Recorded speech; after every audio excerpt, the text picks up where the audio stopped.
Welcome back to Expert Instruction, the Teach by Design podcast, where we dive deeper into the research surrounding student behavior by talking with the people implementing these practices, where they work, and with the students they support. I'm Megan Cave.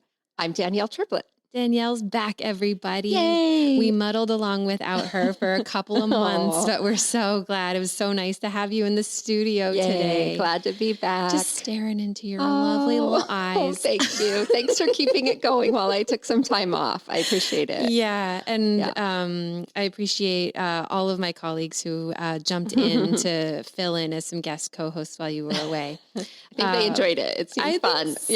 I think so. Yeah. Okay. Well, the thing that we wanted to let everybody know about, or at least remind everybody about, is that we've got a little thing going, or you do, called our PBIS Apps community. You want to tell everybody, remind them? Remind everybody what the community of practice is. Yeah. So it's something that, I may be spearheading it, but it takes a team. Yeah. I want, we have lots of seats at the table and folks from our department involved with this. Yeah. And so, we bring folks together once a month. It's free. It's national, open to anybody who's implementing PBIS, especially folks that are at the district level or doing in those kind of coaching or coordinator roles. This seems to be really relevant to them. And we explore topics. We've moved away. We tend to be experts here at the UO and are used to kind of disseminating information and giving lectures. And that is not what this is about. No, this is about maybe a little bit of content, a little bit of reminding folks where resources are, and a lot of time just to discuss and connect and share and problem solve and ask questions. Sometimes create more questions, but it's kind of like, okay, how are you doing this? Or what does this mean to you? How have you seen this go in your school or district? And so, we're really excited. Our next one that folks could join will be March 14th. Great. So the link will be here to sign up. Yes, so, the link will be in our description. Yep. The topic is TBD, but you know it's going to be super relevant and important. And our February event happened on Valentine's Day, and all of those resources are also posted on our website. But if you're like me and you always need a reminder about when things happen, there's also a place where you can click and you can sign up to get those reminders. We have a little mailing list specific to our PBIS Apps community folks. And so, sign up for that and we'll always remind you when events are happening and you can sign up. Yeah. Great. Do it. Join us. Bring a friend, bring a colleague. We'd love to have you there. Yeah.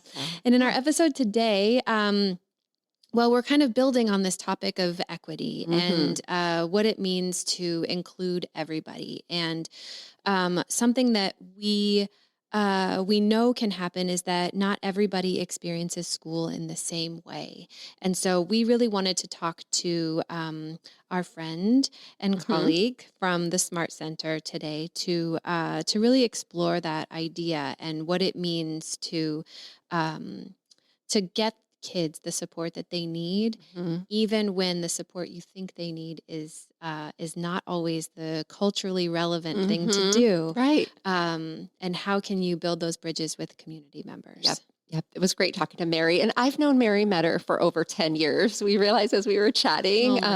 And so she joins us from the University of Washington, the Smart Center there.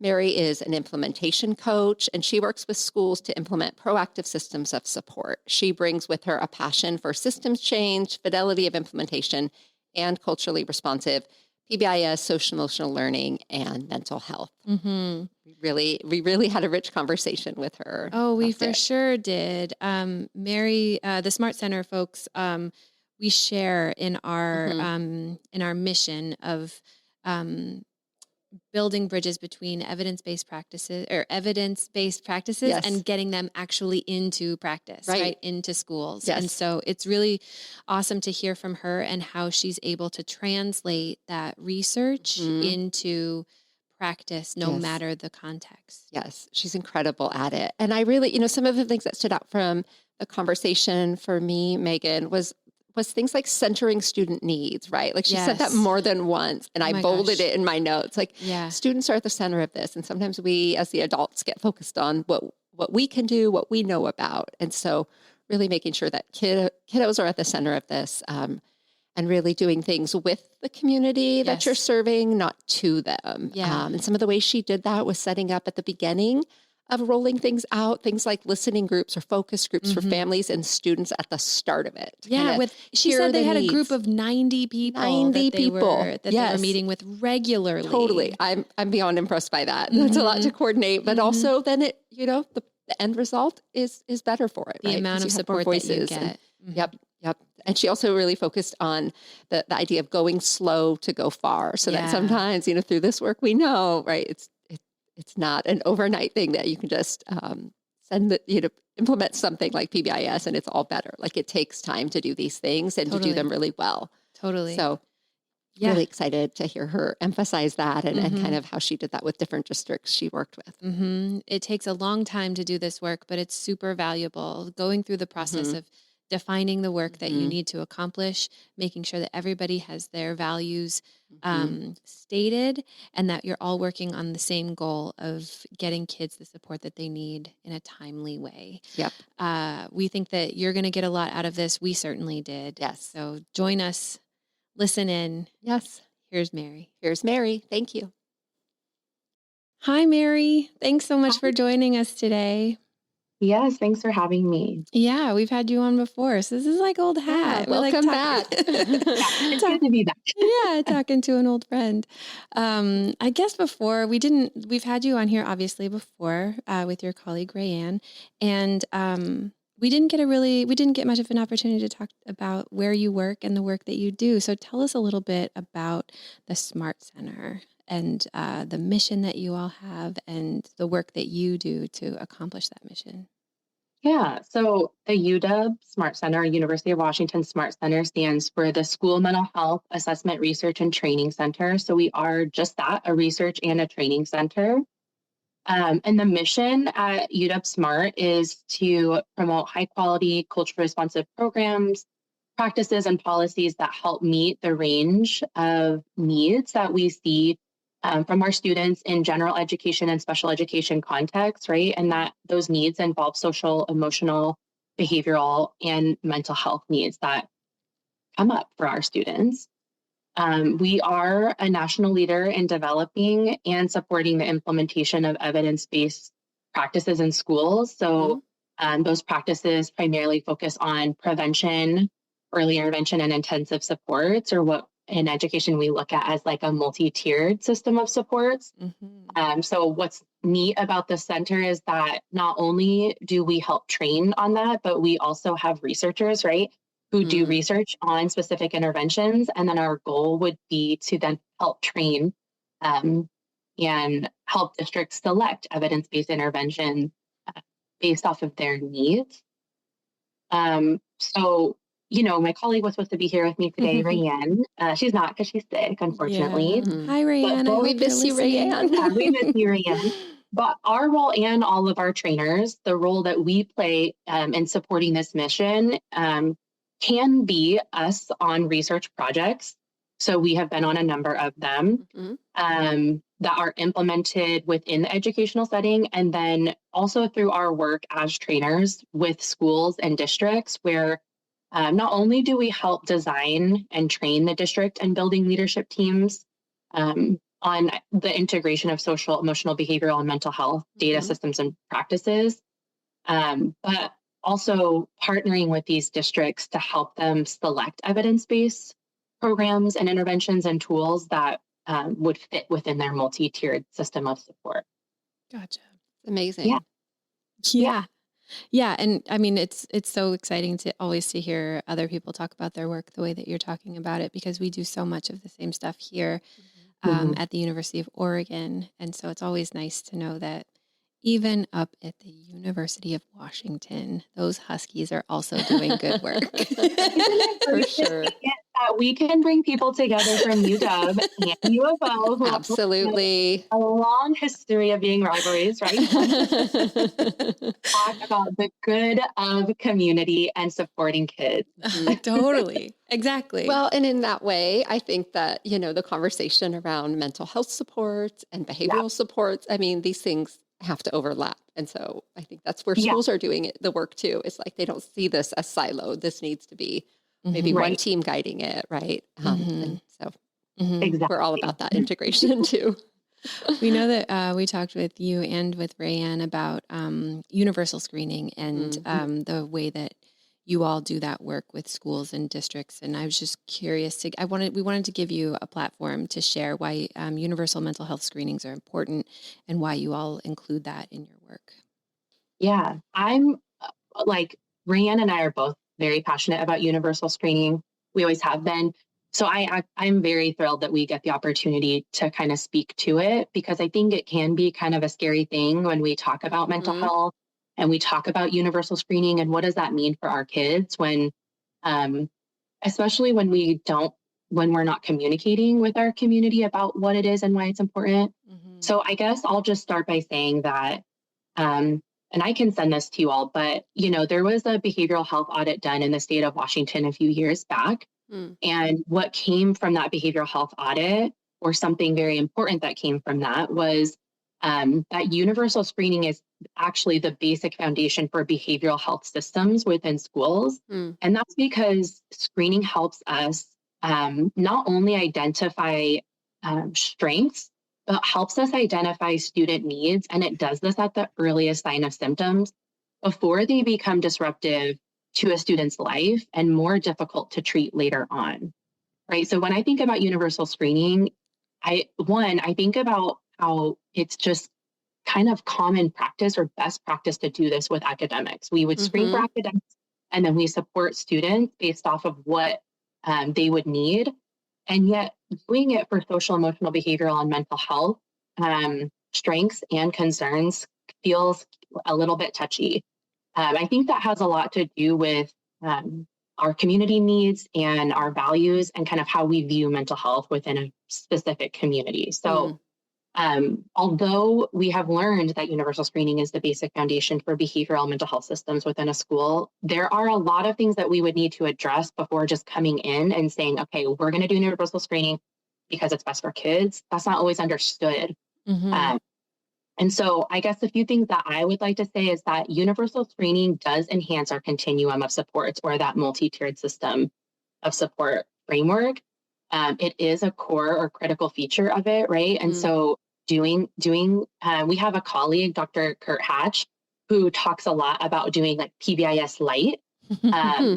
A lot of times we get stuck in education doing a lot of the light version of a framework or an initiative, and how essentially that doesn't really serve our students or our community best, because we need to be doing it as it was intended, which means to full implementation. So I like to say when we're not doing universal screening, we're actually kind of doing like PBIS or MTSS light, because we're not implementing all the core features of PBIS.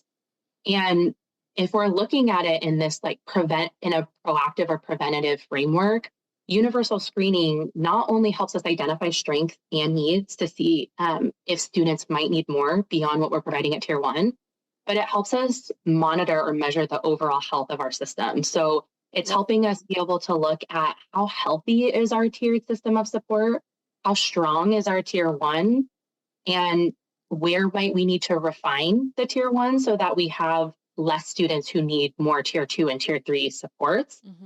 And then, like I said, it does help us identify, I guess it helps us identify not only, I feel like we think about it as we need to identify students who might need Tier 2 and Tier 3, but it helps us look at the strength of our community as well and kind of determine what pro-social skills do we need to be teaching so that at a Tier 1 level, so that we could build more resilient students, right? And we can help them build resiliency. So I guess we can do two things. We can use universal screening to monitor the health of our system and refine Tier 1, and we can use it to identify students who might need more than what we're providing at the Tier 1 level. Yeah. What you're talking about too is reminding me, we talk a lot on our side of things around behavioral data, right? With referrals to the office. So just looking at the behaviors that are happening in school. And there's been a lot of discussion around the word equity. Lately, there's been a lot of discussion around the word inclusion. And what you're talking about related to these universal screeners that you all do, the hesitancy there is that some of the things that Danielle and I have been talking about are like once you collect this data, you're compelled to action. You're compelled to do something about it. And so it can be, it can feel intimidating, like a daunting task to look at those data and to think, I'm supposed to do something about it with what resources, where, how, sway. Like it's not quite intuitive or comfortable. And so this work around defining what it is that you're doing and why you're doing it is really important. But we wanted just to check in with you and see your experience. Danielle, you've had experience with this, right? Where teams are collecting data and then what happens? Well, the experience I was thinking I have was more when we were trying to get schools in a large district to do some of these universal mental health screeners. And they just knew that with that came the responsibility to respond as they uncover some of the need, and that they just didn't have the resources to be able to do that. And it was, gosh, do we just do this at one grade level and scale it up? And how do we kind of navigate that? So I think we're curious to hear how that's played out for you in your work, Mary, in working with schools. Like, do you build the systems first so that when you uncover the need, you're ready? Or, I mean, or are you building the plane as you fly exactly. it? Like, how does that work? And I know that Washington, the way they're funding schools looks different than Oregon and the other 40 states. We're all, in different places with that. This comes up so much in any type of, like any important or critical program or tool that we're using in education. It's like, well, what do we do first? Do we wait until we're fully ready? And I'm going to go back to Danielle. You were just talking about working in a larger district. Marianne and I have both worked in a number of different districts of all different sizes. And I'm thinking right now specifically of one district that we've worked with where screening, we had tried to get screening like up and running several times, and we were learning so much in the process, like of our tool selection. Are we using the best tool for our community? And something that kept coming up for us was that our team wasn't like representative enough. We weren't asking the right people to help us address some of these concerns. We were kind of trying to do it on our own and trying to get ready so that we could roll this out with all of our sites. And what we learned was that we actually need a more representative team to address some of these challenges and barriers that are going to come up and questions that are coming up from our community. So one, working with your legal department, like I will stand by that. We thought that's going to be a barrier for us because they're going to tell us no. Yeah, we don't right. But actually our legal team, like bringing them in, they surprised us. So we brought the legal team in. We were asking them all these questions about screening because we were having a lot of educators talk about like what is our responsibility, what happens when we ask these questions and we aren't ready to respond. So I'll talk about readiness in a second. But the legal team actually kind of communicated to us that screening and not doing anything about what might come from those data is unethical, right? Like we can't screen and then not intervene. That's not, we're going to have issues with that. But they also said, and knowing that our students are facing a mental health crisis right now, or all of these challenges are coming up from other data that exists within the state and for our district, and then not doing something because we're afraid about what's going to come up from that is also as equally as unethical and can make us liable for things as well. So we thought we were going to go into this meeting with the legal team and they would us like, no, you can't ask these questions because we were at this time doing like multiple, like different, we were doing a universal screener and then we were doing like a second screener as well.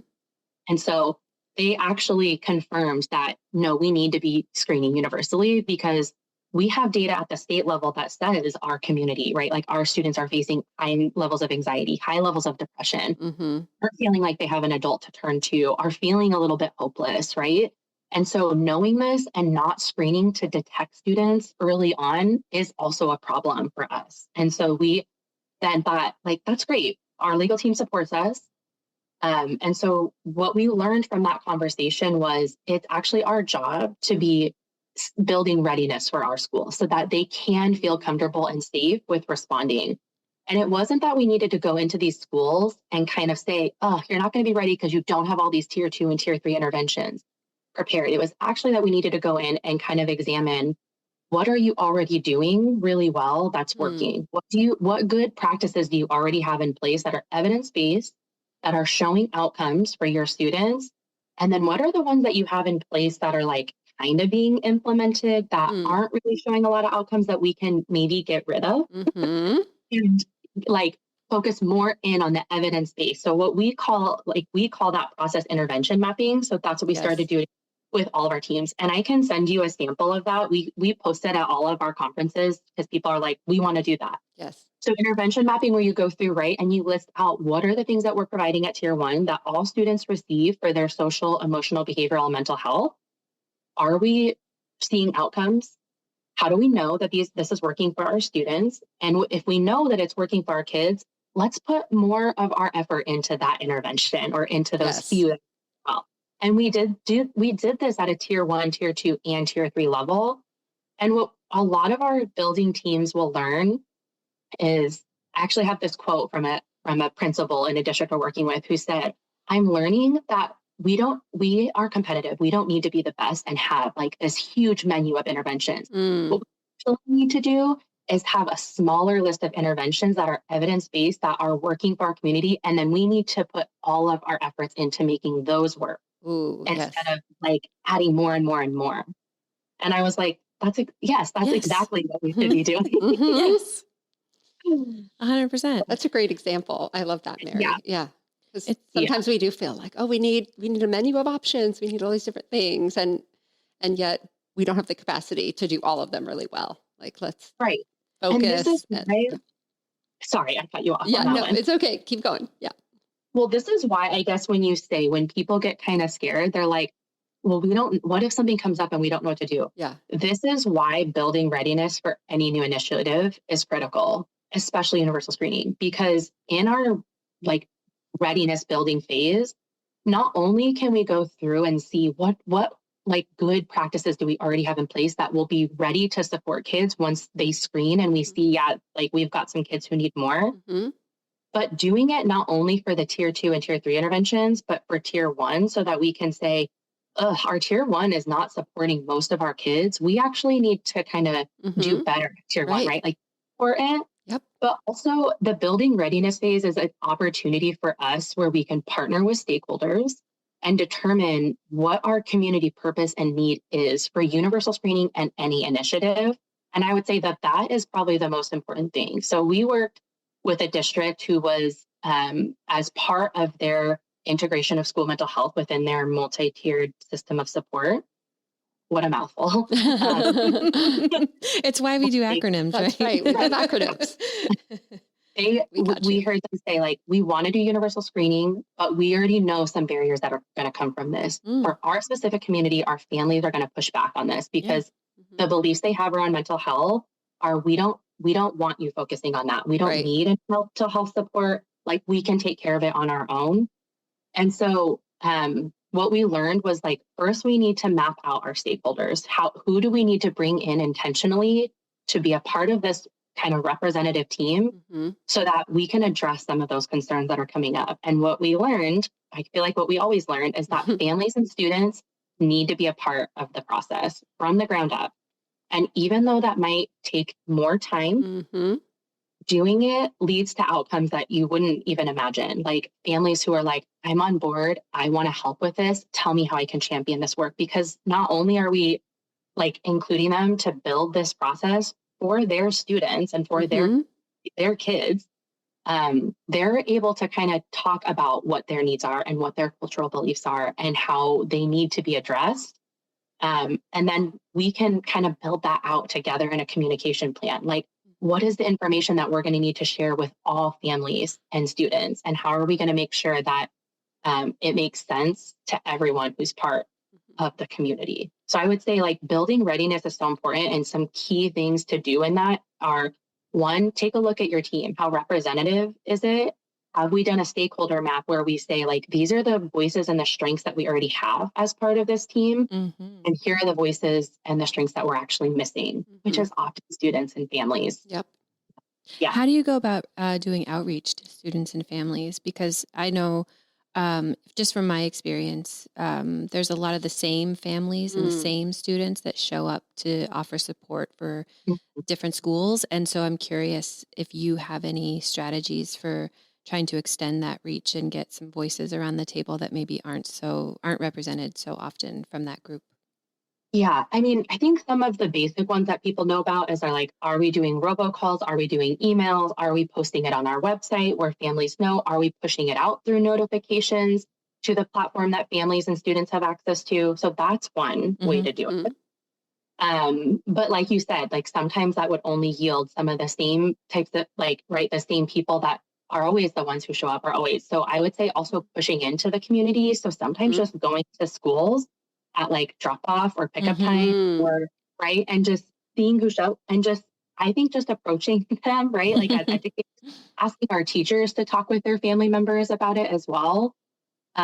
This going in, pushing into schools and to kind of different community places has proven to be really successful when you're, especially at the secondary schools, because students actually do want to be a part of this. And so I've had experience going into a high school where I'm like, who are some students who are not typically showing up to some of these, right, like different committees, and what classrooms can we show up to, and what teachers have relationships with these kids that they can kind of talk to them about it. So I worked with a high school who had like a couple of teachers, fan favorite teachers, who have really strong relationships with their kids. And they brought a whole group of students who were willing to volunteer after school to be a part of like, how do we create more inclusive discipline practices within our school? And it was so fascinating to hear, like, these are my experiences as a student here. And these are ways I think that we can do better. And it was like, we learned so much from, I mean, we had like 3 or 4 sessions with them where it was like, okay, great. Now we can build this like discipline policy playbook where it's like, this is how kids will respond when things come up. So I would say going into the community, leveraging like who you know, the educators you know, and seeing like, can they talk with students that they have strong relationships with? And then also then those students will talk with their parents and their caregivers and families and say like, you know, hey, mom, would you want to come in? Right. And this. So yeah.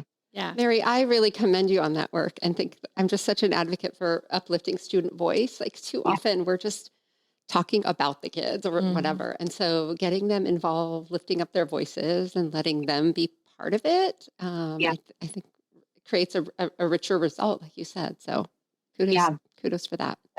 Thank you. At that same school, their students were actually also a huge part in building like their PBIS framework. Like they were the ones who did their school-wide expectations.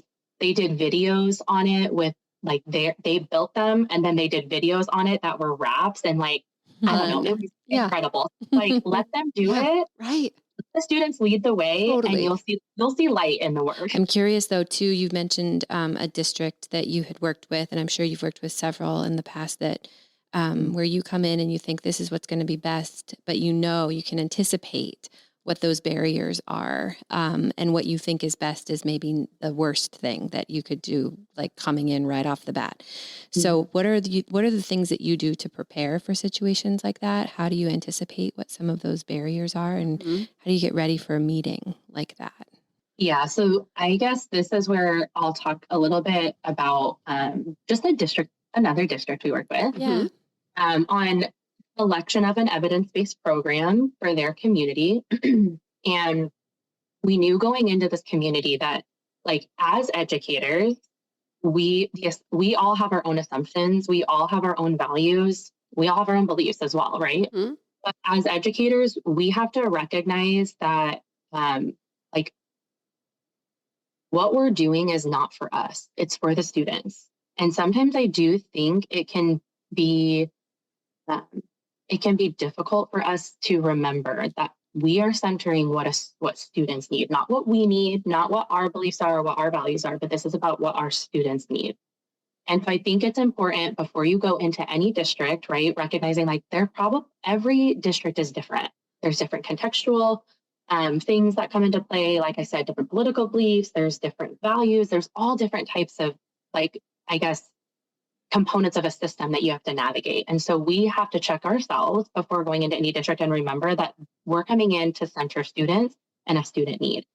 And so I guess I'll go back to kind of my stance on building readiness and remembering that change is hard for anyone. And so I guess kind of learning about this district, maybe through looking at what their current data is telling us and why there might be a need, and then maybe learning from a wide variety of community members some of the challenges that they're experiencing is really important. And one way that I feel like that the UW Smart Center does a good job at this is one, like through leading different focus groups or what we call listening sessions as well, where we're just hearing people out on kind of what the need is. And then we're using those data to kind of help inform our work or maybe the selection of an evidence-based program. So in working with one district on selection of an evidence-based program, what we had learned was that there was a lot of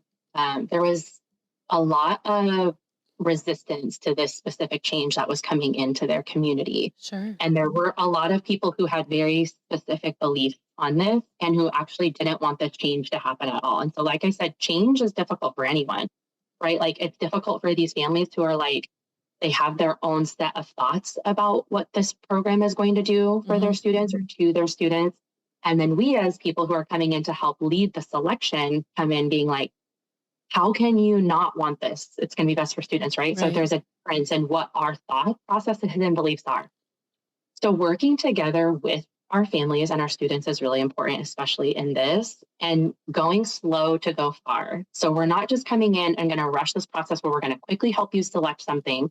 We're actually going to take you through this journey of selection where we as a community are going to help you define one, how representative is your team? Do you have family members and students who are part of this team?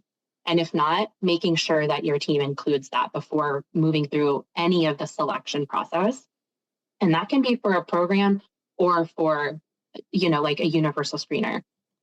Once you have a good representation of people, so for this community, it was specifically making sure that we had a large number of caregivers and family members who are part of this team, because they were going to be the ones who were going to help us kind of like identify barriers that were going to come up with implementation. Gotcha. So we had this team or this committee, and the selection process was made up of over 90 people, which is really large because normally a selection committee is very small. And so, and a big number, like we had quite a few family members who were there. And in the first year, what we knew was we couldn't just jump into let's start thinking about what need is. Instead, we had to define what are our community values? What are our beliefs, current beliefs around this new program that we're going to try to select for our kids? And what do we think our kids need? And who knows better than what their kids need than their family members or their caregivers or the students themselves, right? I know educators, we have also we have the best interests of our students in mind, but also their parents and their caregivers and the students themselves do as well. So working together on that and centering our student needs. So together, one, that stakeholder mapping and seeing who do we need to include in this process was step one. Once we brought this team together that was made up of families and students, we talked about specific maybe fears and beliefs that they all had, and then kind of addressing them. And then we knew what learning needed to happen, right? As educators, okay, great. We can create a learning over the next several months so that we can kind of learn more about what is social emotional learning, what is social emotional behavioral mental health screening, and how is this going to benefit our community, and how is it actually going to address some of the fears that you're having for your kids, or some of the fears that you have as students as well. And that learning and kind of defining what our values were as a team and as a community, it was a long process. It was a year-long process of learning together. And in that year, defining what a curriculum or program or tool would need to do for us, that took a year. And then after that year, we went into okay, so we've defined our team and our values within our community, and we've defined based off of data what our students need. And then now we can start kind of building, before we kind of look at different programs or tools that would help meet these needs, we can start building out like a rubric together that would help us be able to assess any program, curriculum, social, emotional, behavioral, mental health screening tool that are going to meet these criteria that we defined as very important for us. And then we can rank them based off of this rubric. So I'd say kind of those three major things is making sure your team is representative, through stakeholder mapping, making sure all the voices and strengths like of our community are present on this team, and then going through and defining what our needs are and what our values are, and then engaging and learning together around this. Because in that process too, more barriers will come up. Like parents or students or caregivers will say like, well, what about this, right? Like things that we might not anticipate as an educator. And so it's very helpful to be able to address these barriers within this year long so that you're not later when you're rolling out or implementing having to pause because all these barriers that we didn't think of have now come up, right? Yeah. Mm-hmm. You're describing a few things here that are just, my brain is going really fast. The first thing is that you're talking about defining what words mean to certain people. And that's something that has been on my brain a lot lately, what Danielle, and after talking with Danielle for a little while the other day, we kind of landed on this idea that the work of the thing is way more important than the word, and that the work of defining what it is that you're trying to accomplish is the thing that you really should be doing, because we can get so upset about what we think a thing is that when we get into the work of, well, what do kids need? What do our students need? What do our families need? We actually have a lot of common ground there around what it is that we're trying to achieve. So let's talk about that. You know, I won't even mention a mental health screener. I won't mention the word equity and inclusion. I won't talk about it. We're going to talk about what it is what's the need here. And then we're going to work on finding the things that fit the need that we can all agree on, match that value that we have. You're also talking about, that this is all a commitment to the long game. That like when we say that, we really mean it. Like you took a year to do that work and to get to build these relationships with this large group of people who were ultimately going to be the champions of this work moving forward. And I'm curious, do you ever just get really impatient and like and like as you're in like month 6 of this, you're like, oh man, right? You know what we could do right now, just right now. Yeah. Like how do you hang on to like, this is valuable work that we're doing and defining what we're going to do as a committee and as a group, with also like, we've got a need that needs to be met right now. How do you balance that? Yeah, this is where I wish Rayanne was here, because she would have but that's what she has said to me too. I always say like, call an intervention, call a framework, like call it what it is. Let's not make up all these other names. And she says like, why does the name matter? Yeah. If it is going to create a barrier for us helping this district or school implement this, let them call it whatever they want. And I was like, this is where my patience, like, I love that. I've learned a lot over the years in working, in a school. It's like, we can talk. I worked at an elementary school as a school counselor. So talking with kids, it's like, they'll let me call it what it needs to be called. Yeah. But working with adults, there are like certain beliefs and values and things that it would create a barrier. And I guess that's the number thing is why argue? Why allow this small thing of a word to become barrier and doing what's best for kids? And so always coming back to like, we're centering student needs. Sometimes it's just every time we came back together with this group who is adopting this social emotional learning curriculum or program, we came like, there was one time I remember we didn't come back to like those initial slides of here's our values, here's the student need, and then here's the adult need of like what we need to see from our curriculum to help meet these student needs. And even not coming back to that every time, it was like, you know what? Next time we need to make sure we're coming back to that. Start there. Yeah, start there every time. And so I will say that like when you're losing patience around this because you want to go, like the saying is, right? Is it go fast to go far? What is like, go fast, pedal faster and let's get this done. Yeah.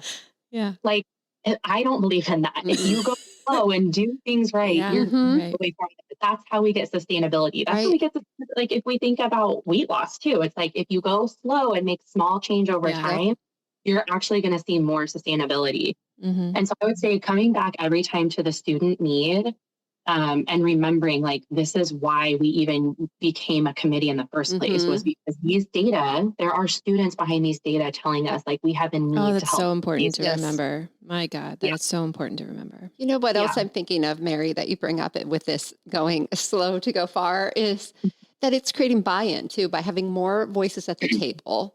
Right? That idea of people buying into it, people kind of, understanding it, like you're creating a process for that and lifting voices. And creating kind of a better end result, even though it takes longer. So I would think that those things go hand in hand too. We talk about how can we get buy-in? Well, let's involve people. Yeah, exactly.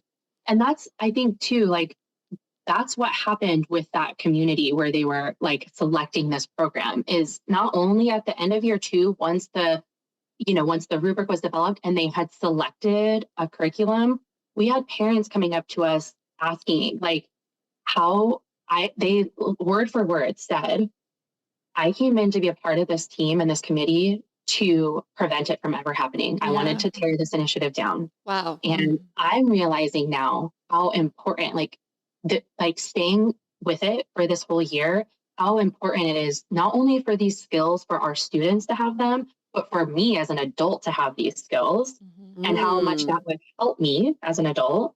And so anything that you all need to help champion this work, and anything you need from me to go talk to other families who are feeling resistant, let me know and I'll do that. And it was like, this is so powerful. Like, this is why bringing together families and students, while it might take longer, you're going to have a lot less resistance, and you're going to have more balance at the end of it. It's true. I've been a part of some conversations around here, just in my professional life, not having anything to do with schools, that have taken time, and I just sit there and I listen to the conversation and I just go, oh, that's interesting. That's cool. But then by the time you get to the end of it, after months of being a part of that, and even just listening, like I don't take much of an active role. I just listen. And after months of doing that, I have a better understanding of how we got to this point. And now I'm invested. I got to learn, like, it's like sitting through that 3.5 hour movie and you're like, I'm going to finish this thing because I'm in it now. I'm so in it and I got to know how it ends, like that's kind of, in a way, that can be how it is. Like, information is so powerful. And if you bring people along with you and explain it as you go, I think you end up in a better place. Even if it takes a year to get there, you end up with way more people behind you than you had to in the beginning. So we've talked a lot about the lessons that you've learned along the way with trying to get kids the support that they need, and to make those supports contextually and culturally relevant to the communities that you all support. If let's talk to the audience here, someone listening is like, yes, I'm in that place. What are some of the big truths that you've taken away from your work and the lessons that you take with you always? Yeah, I think one is, I guess specifically when it comes to social, emotional, behavioral, and mental health screening, that can be very touchy for people. And we all have our own biases. We all have our own values and beliefs. And like, we as adults, we've got to check ourselves with that and realize that just because I might have my own set of beliefs, right? And I have my own biases, like someone else's are just as valid as me. And so we like coming back to centering students in this, and that these students actually need this. And we defined this as a need for our kids through looking at these data. This is going to help us, I guess, do right by them. And so I guess that overall truth is like, we need to check ourselves and realize that we need to work with the community that we're actually pushing into, because it's their community. And we need to work together to do what's best for kids. And when you're losing patience and when you're in month 6 of hearing like some of the same challenges over and over again, remembering that like behavior change is hard, changing someone's like thought process, it would be difficult for me to do that. And so like meeting people where they're at, whether that means we're not going to call it this, we're going to call it something else, or we're going to kind of like shift a little bit in how we adopt this screening tool or this program, because what we know is that learning needs to happen first and we're going to take our time. Right? Like, so I guess to summarize those two things is always centering your students and what the need that you defined as a community was, but also doing that with your parents and students and your family members, so that, because what's going to come of that is so much greater and better than if you avoid doing that to get it done quicker. And it's going to stick. Right. It'll stick way better. Absolutely. Yeah. Love that. Thank you, Mary. Yes, thanks for reminding us to center our students in all of this work that we do. I love that. Yeah, that we are all in this together, that even when it seems like we're standing on opposite sides of the coin here, that that really we're all trying to do what's best for kids, and remembering that helps to find a way through to collaborate and make sure that we're offering some equitable supports and getting people what they need to be successful, right? Yes. Thank you so much for being here and for giving us all of these reminders. We appreciate you. Yeah, thanks for having me again. Keep up the great work, Mary. We're so impressed with you and the Smart Center. Thank you.